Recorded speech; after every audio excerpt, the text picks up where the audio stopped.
அகில திரட்டு அம்மானை இறைவன் தான் நிகழ்த்திய அவதாரங்களை அறிவதற்காக பல புனித நூல்களை அருளியுள்ளான். உதாரணமாக ஸ்ரீ ராமர் அவதாரத்தை அறிய ராமாயணமும், கிருஷ்ணர் அவதாரத்தை அறிய பாகவதம் மற்றும் மகாபாரதமும், முருக அவதாரத்தை அறிய கந்த புராணமும் அருளிய இறைவன் தமது கலியுக அவதாரமான வைகுண்டர் அவதாரத்தை அறிவதற்காக தந்ததே அகில திரட்டு அம்மானை என்னும் வேதம் ஆகும்.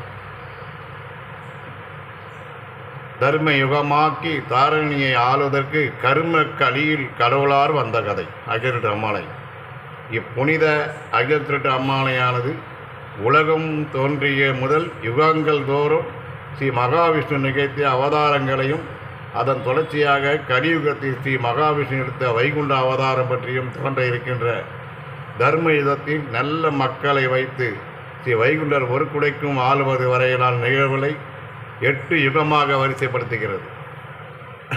பூரண வேதத்தில் கலியுக பிறப்பான புனித அகில திரட்டு அம்மானையாவது கொல்லம் ஆண்டு மலையாள வருடம் 1016 கார்த்திகை மாதம் 27ஆம் தேதி வெள்ளிக்கிழமை 10/12/1840 அன்று எழுதப்பட்டது.